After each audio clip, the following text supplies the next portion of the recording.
entire channel is just estranged parents now. There have been a lot of headlines about estrangement lately, but is it really an epidemic?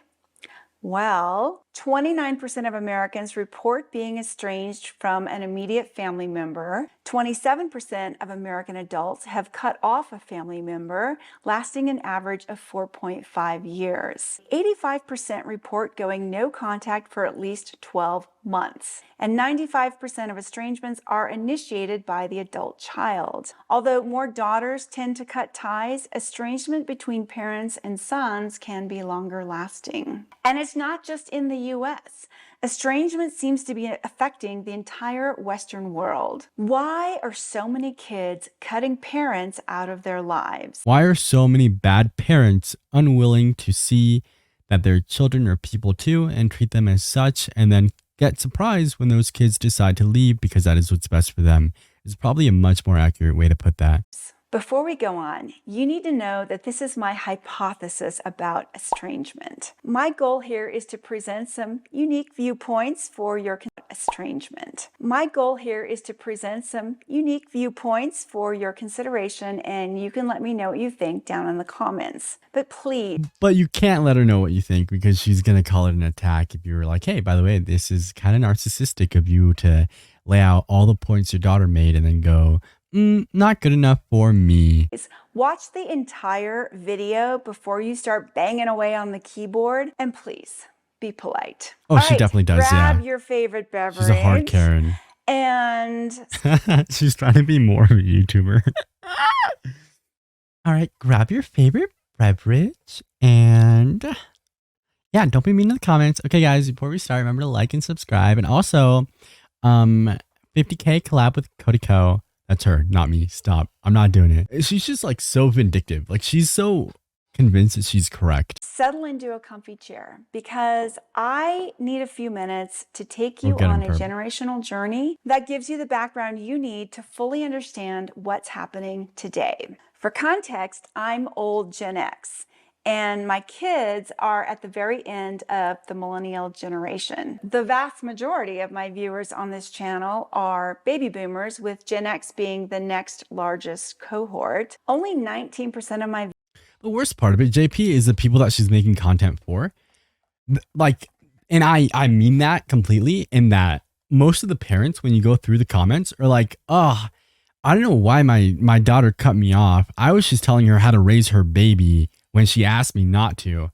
And also, like, when everyone was getting sick, I made sure to like lick everybody's hands and then go hang out with their kid. And she didn't like that. How dare they? The people that she's making this content for are just stupid. They're all like her, where they all believe that their kids just left for no reason. Viewers are under the age of 35, right. And they sure leave a lot of not nice comments. They sure tell you a lot of the truth, don't they?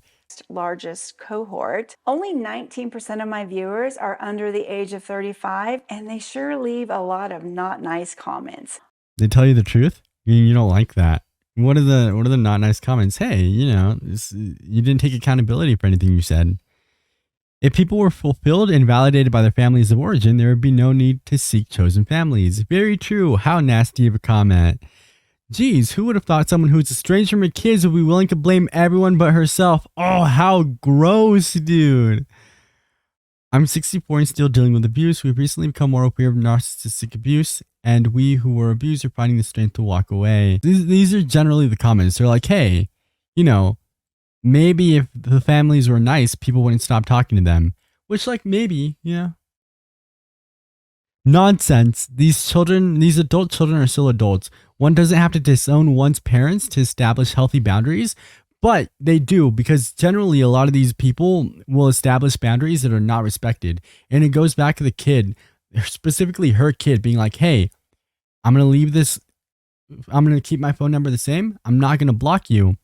If there's an emergency, let me know. Besides that, don't talk to me. And then she'd like text her every other day. So no, you can't set boundaries with these people. You can try, but it doesn't work out. Also, no adult should expect anyone to validate that which they cannot morally condone. Adult children must live with their choices. They are. Like, this is the adult kids are living with their choices. This is the the parents complaining about it. I saw a TikTok or a tweet, whatever it was the other day, that was something like, it was a street interviewer and he walks up to a guy. He's like, if your parents hit you as a kid, should you be able to beat them as an adult? And the guy was like, no. I want one. I want one. I want one. Our kids I want today have one. I want one day where me and my dad meet. I haven't seen him since I was probably 11, maybe 12. 3 minutes. After 3 minutes, pull us apart, never see him again. I'm so sure I could beat him up. grown up in one of the most prosperous eras of human history. And most parents I know tried to give their kids a better childhood than what they experienced. I had a much better childhood than my mother. Much better. Much better. Much better. Much better. My mother dropped out of school when she was 7 to raise her 8 siblings. My father ran away when he was 12 to join a gang. I moved a lot. My parents beat me, and that's really it. That's it. That's it. That was my entire childhood. I had a much better one than they did. So I guess they did that. They gave me a better childhood than they had.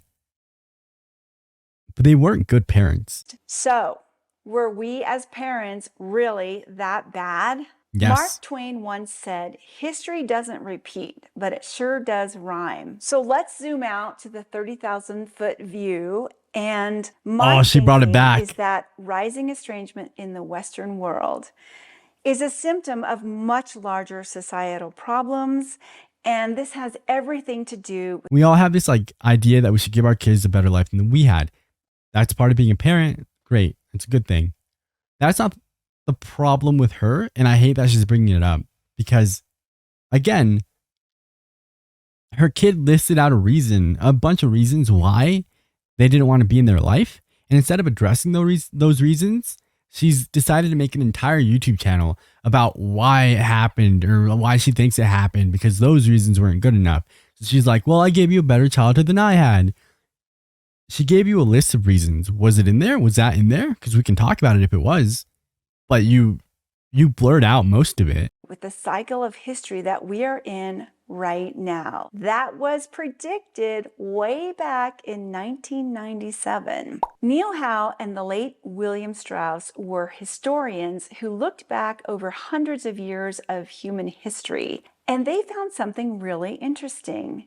They discovered patterns of history that repeat every 80 to 100 years like clockwork. Within this long cycle called a saeculum, there are 4 distinct generational phases, each lasting 20 to 25 years, called turnings. These turnings are recurring periods of awakening, prosperity, unraveling, and crisis. Think of them as seasons: spring, summer, fall, and winter. What's fascinating is how each of the 4 living generations of people, from young to old, respond to these turnings given the stage of life they're in. Now stay with me, because how these generations interact within historical events has everything.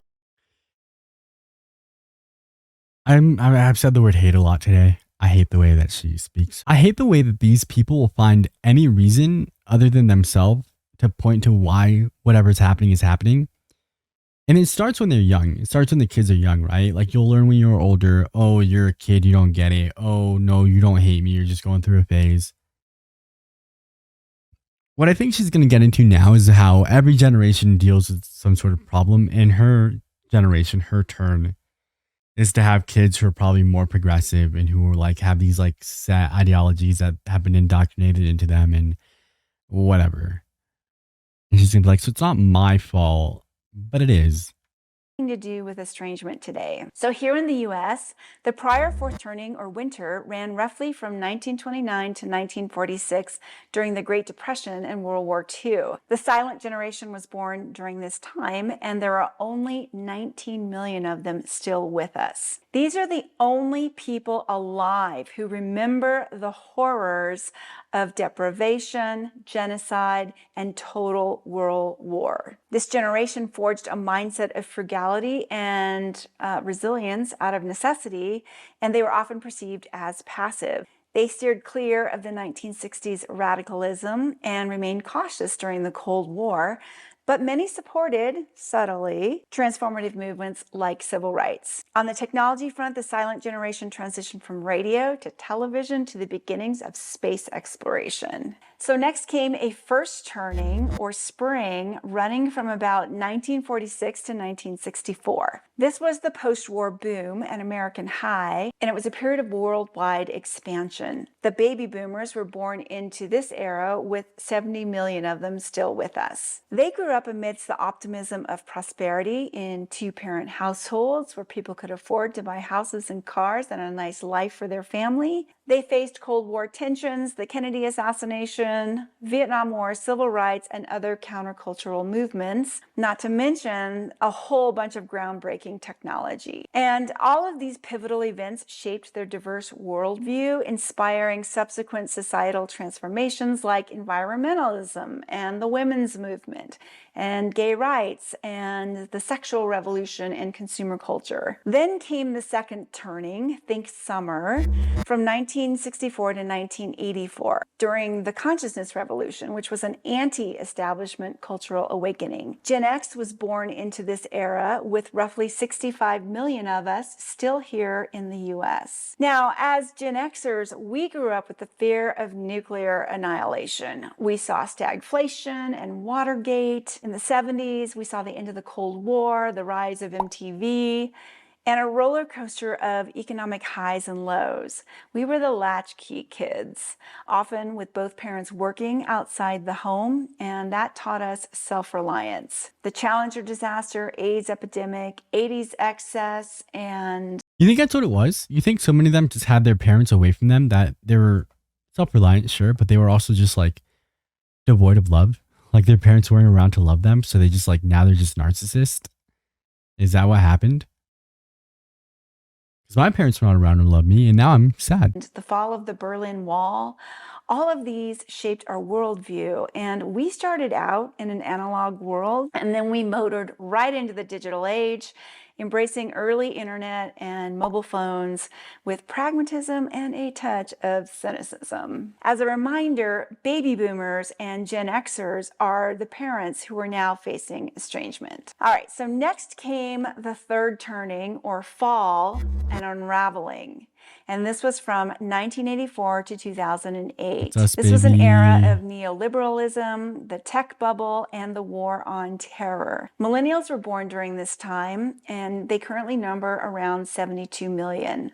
This generation matured alongside the internet's ascent and global events like 9/11 and the 2008 financial crisis. Navigating economic challenges and significant student debt, millennials spurred the rise of e-commerce, online streaming, and the gig economy. Prioritizing sustainability and social justice, they've been pivotal in movements like LGBTQ+ rights, Black Lives Matter, and blending analog LGBTQ+ rights, Black Lives Matter.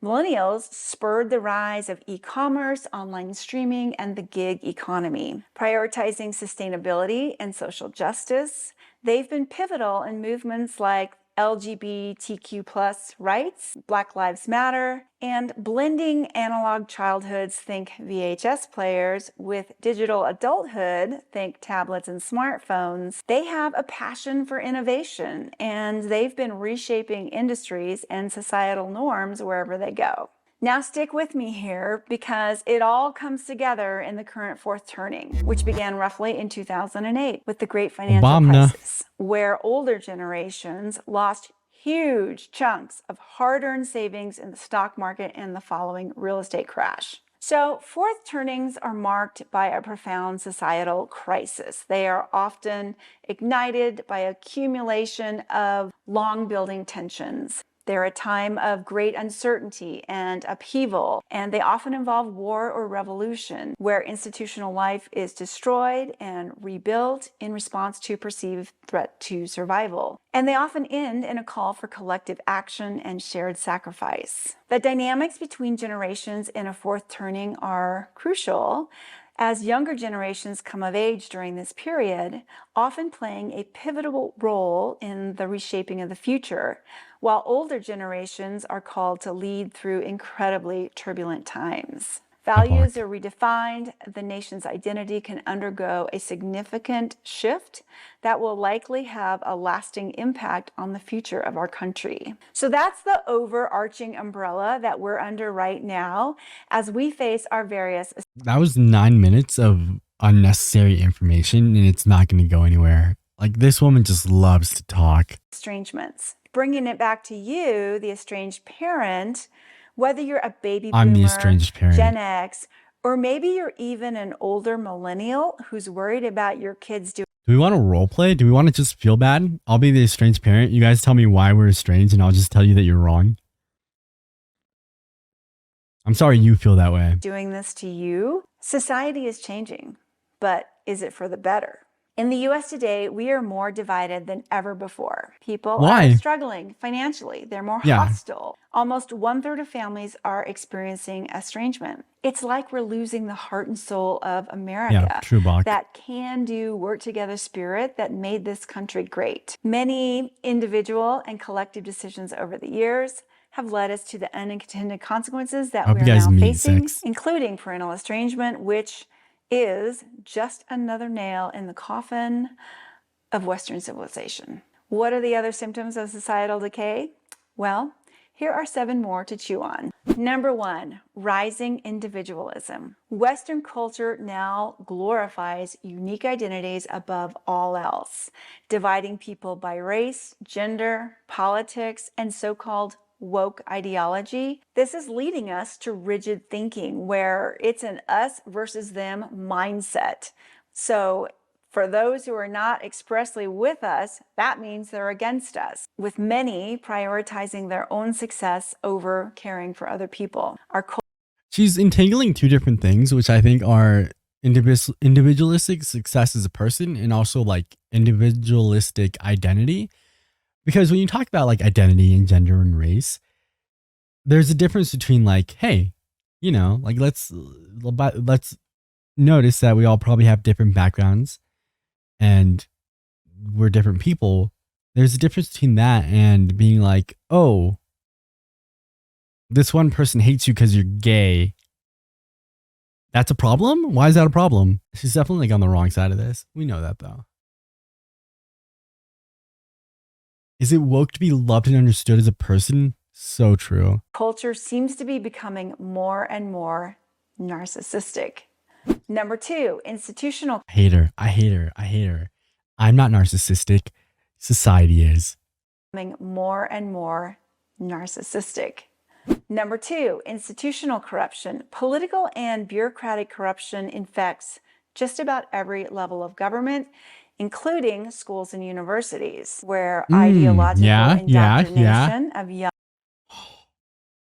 Oh, I hate this dude. They taught our kids about race.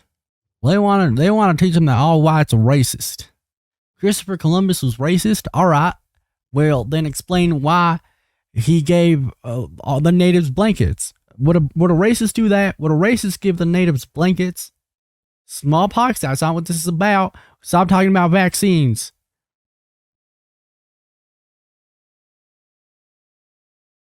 There was a point made by Dr. Phil 6. Dr. Phil said that people who teach university are more likely to be left-leaning. And then he was like, that's why they're indoctrinating our kids. When you miss the point. The point is people who are higher educated tend to be left-leaning. The more you are educated, the more you're like, oh yeah, that makes sense. That was... Young minds, in many cases, delivers dogmatic thinking disguised as critical thinking, further feeding the polarization of America, Canada, and probably others. Number 3, declining work ethic and the rise of the isms. Socialism, communism, Marxism, authoritarianism, all of these give... Oh my God, I thought she was going to say autism. I was not ready for it. When she said rise of the isms, I thought she was going to say autism. the polarization of America, Canada, and probably others. Number 3, declining work ethic and the rise of the... First off, I had an insane work ethic up until I was like 21. Like I was wrestling. I was in the gym more than 40 hours a week, let alone everything else. Like I had a passion. I had something to do and I was doing it. You will not tell me my work ethic is anything other than what it needs to be. And what it needed to be at the time was insane. Now, I don't want to work your stupid job where I have to deal with old people all the time. I hate it. I hate it. It's so whack, dude. I don't want to have to be nice to you just because you're stupid. I'm stupid too. I don't need you to be nice to me. What do you mean you don't want to work 80 hours a week, come home and beat your wife? You have no work ethic. Shut up. Isms, socialism, communism, Marxism, authoritarianism. All of these give more power to government to coddle, control, and manage citizen lives, which leads to apathy and entitlement. This might work for the younger generation because given the crap economic environment that they've graduated into with a ton of debt and few jobs, which we'll talk about in a minute, who wouldn't want a universal basic income so that, you can sit around and make TikToks and play games all day? Number 4. Which is not what anyone would do, but cool. Family values. Society and popular culture have moved toward alternative lifestyles, shifting away from traditional family values, the bedrock of human civilization since the beginning of time. Families split by divorce or those laboring as single parents in a difficult economy may face a greater challenge delivering childhood experience in a difficult time. Families split by divorce or those laboring as single parents in a difficult economy may face a greater challenge delivering childhood experiences required for society to continue in a cohesive fashion. Now, I know most parents are doing the very best they can given their circumstances, but when families stop helping each other, when they break up and alienate each other, the resulting problems with the kids as they try to cope can bleed into the schools, which can lead to overburdening teachers with behavioral problems that are now disrupting the classroom. So schools step in to pick up the slack, but they don't have enough money, so they lobby for newly printed federal funds to address the need. More on that in a moment. And in time, we all learn to become more state dependent. The more the government provides, and social media, which we'll also get to in a minute, the less people need real life family support, turning to friends and others instead. The point is, when nuclear families are destroyed and government steps in to pick up the slack, a chain of events begins in society that eventually leads to adult children feeling free to delete family from their lives with zero sense of obligation to the people who raised them. This is a very roundabout way of her saying when parents aren't parents, kids don't feel bad about not calling them their parents and not treating them like they raised them. Right? Yes. Because government and their friends and their found family will take care of them. And so the social contract is broken. Number 5. Social media. Maybe you should have been a good mom. Should have been a good mom. Didn't have to be a great one. Didn't have to be perfect. Should have been a good mom. Tribalism. Kids are literally growing up addicted to social media and the dopamine hits it provides.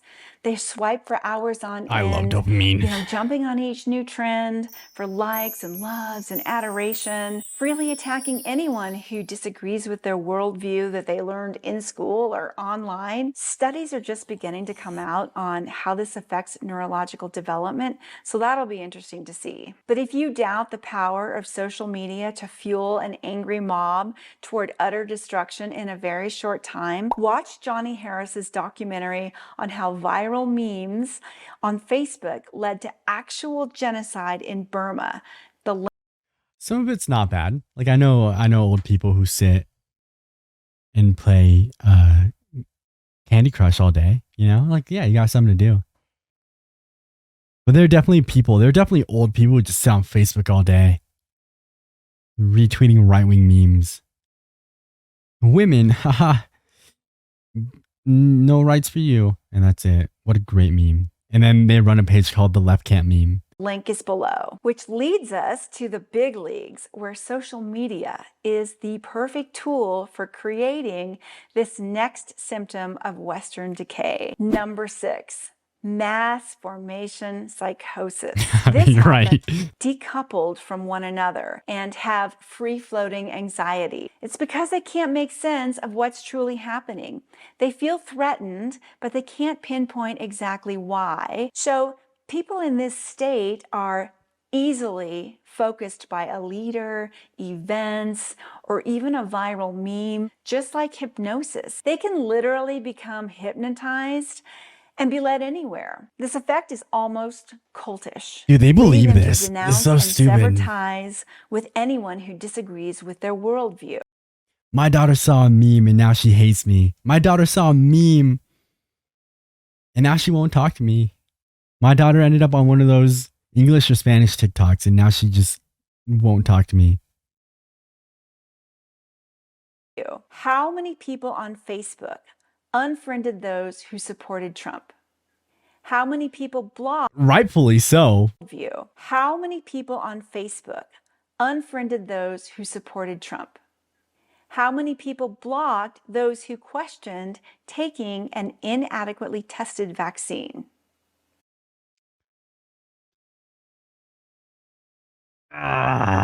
Of course she like brings it up. Like she made a point of being like, I'm not even that political. And a point of like, I'm not gonna say who I voted for. And a point of like, we're not gonna get into politics here. Then she brings up Trump, she brings up the vaccine, like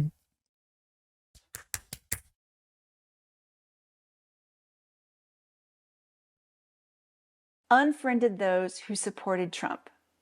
How many people blocked those who questioned taking an inadequately tested vaccine?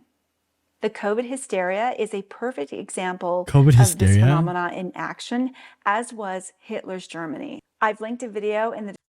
Oh no, there's no way, dude. How do they say this? Like, how do they say this? Just like, how do they say this? How do they say this and just like keep it serious? Like, COVID, Hitler's Germany.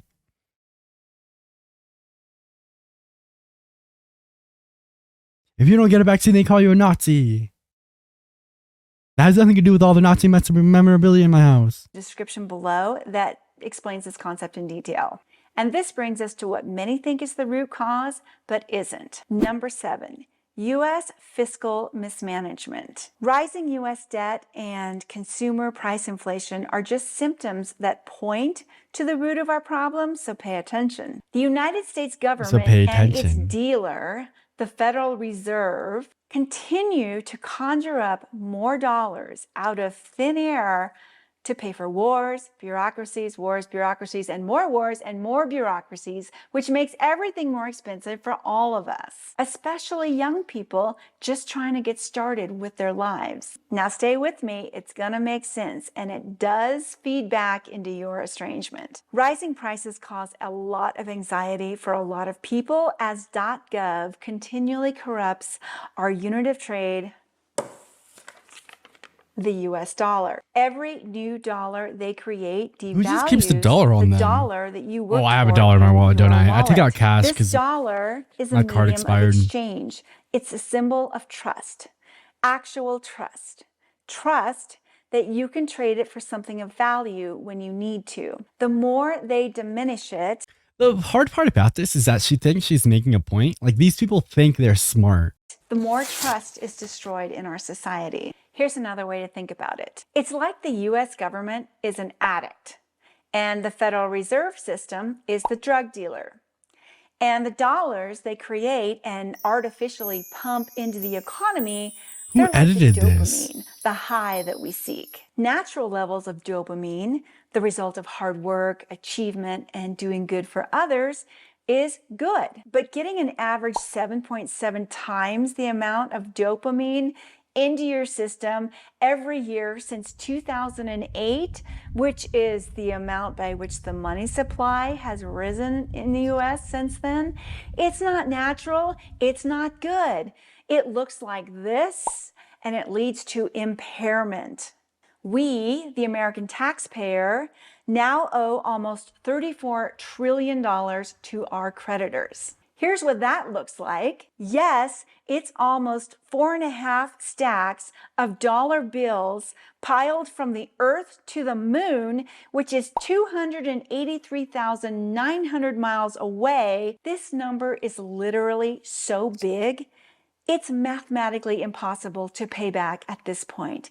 The only two ways out are default or hyperinflation. So what does all this have to do with estrangement? When people can't afford the basics of life, they tend to freak out. They feel anxious and depressed and stressed because they're worried about their future, their literal survival. They're not sure the root cause. Life just seems unfair. So they seek comfort on social media and maybe at universities, and they find safety in ideological groups that provide answers and allegiance. But they expect absolute loyalty to the collective, a collective that often. But they don't, right? And we go onto her side of things when we speak of like absolute loyalty. Like there's so many instances of Trump like denouncing people because they like didn't do one thing he asked. Like there's that clip from days ago, right? Where he goes off on the governor of Georgia, right? Or senator or someone from Georgia because they didn't want to help with the whole January 6th thing. So he was like, and he's a Republican too. He's a Republican. And so he's attacking the Republican. I don't know if it's governor or whatever it was, but he was attacking him just because he didn't want to say that the election was rigged in 2020. And then on Twitter, the governor, I think it's the governor, was like, I'm not here to attack each other.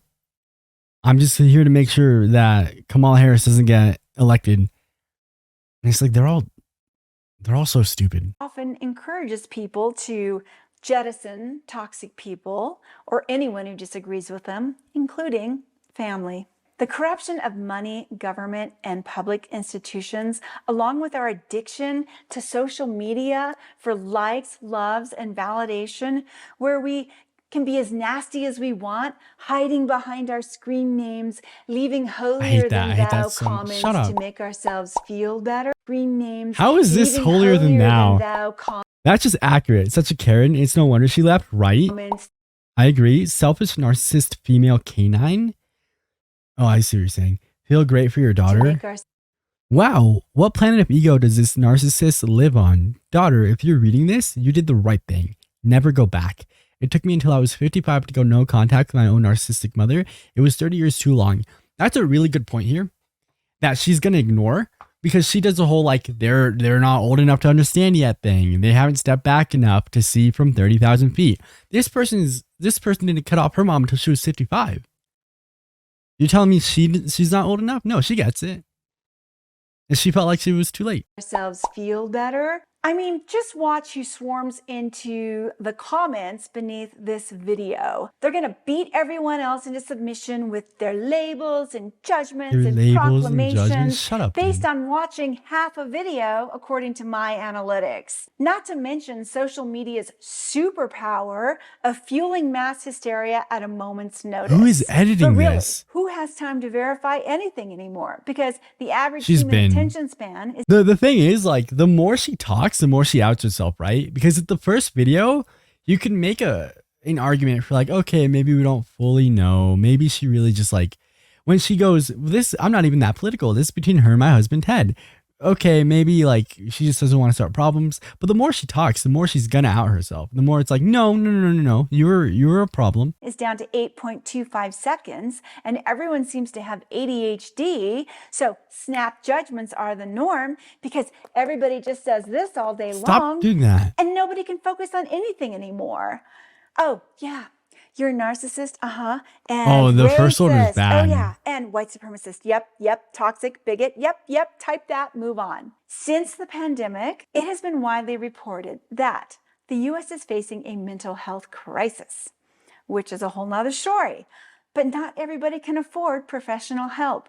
And these days, that professional help is more likely to recommend that you go no contact or estrange family members because they're toxic than they ever did in years past.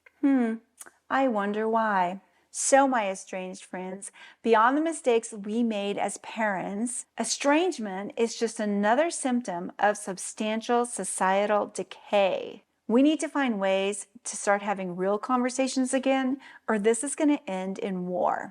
For estranged parents who want a more intimate place to connect, we do have a private paid community that helps support the channel.